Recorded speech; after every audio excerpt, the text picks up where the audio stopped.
My name is Walter Skold, and I grew up in New York for 18 years. And this is the grave of my father, Robert Skold.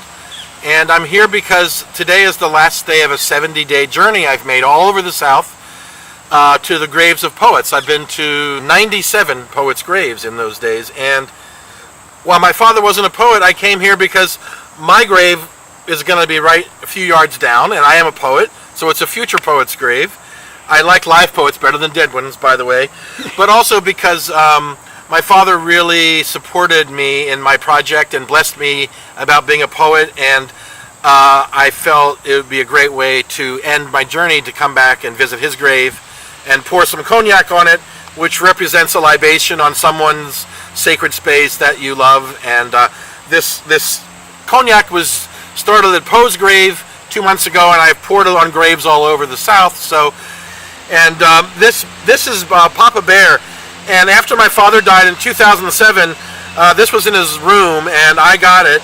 And I've always taken it on my journeys just to remind me of what a wonderful man he was and how blessed I was. And then this is my new friend Raven, and she's been with me on this tour. Raven likes to get out of Dedgar the Poemobile, where I've lived off and on for a year over the last 6 years. So I started at Robert Frost's grave like 8 years ago, and then it turned into an obsession, obviously. And what I love about it is, of course, I visit the really famous ones, the Jack Kerouacs, the Frost, the Poe, the Ginsberg. Marion Moore is buried in Gettysburg. I was there this morning. And other famous poets' names. If you were to name the poet, I bet you I've been to their grave. In the future, I am going to go back to Freeport, Maine, and figure out how to get funding for an editor for my movie. I'm making a film of this 6-year journey.